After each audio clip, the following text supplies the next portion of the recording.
আর দেখে খুবই ভালো লাগতেছে, জিভে আমার পানি চলে এসেছে।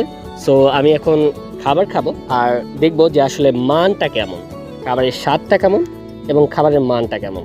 সো ট্রাই করি।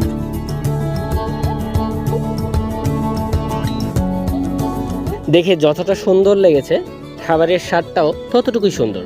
এখানে রানের মতো যে নলাটি দিয়েছিল তার ভিতর কিন্তু অনেক সুন্দর একটা জিনিস রয়েছে, আর সবারই মোটামুটি এটি অনেক পছন্দ, আর আমারও খুব পছন্দের। আর এই জিনিসটি আমার খুবই ভালো লেগেছে এখানে। দেন আমি একাই পুরো খাবার সাবার করে দিলাম, কারণ খাবারটি সত্যি অনেক স্বাদের ছিল। রাজশাহী কাচ্চি ভাইয়ের খাবারটি সত্যি অনেক স্বাদের ছিল, আমার কাছে খুবই ভালো লেগেছে। দেন খাবার শেষ করে আমাকে কিছু একটা দিয়েছে, এটির নাম আমি জানি না, তবে খেয়ে দেখলাম ভালোই লাগলো। আর আমি এখনো প্রাইসটি বলিনি।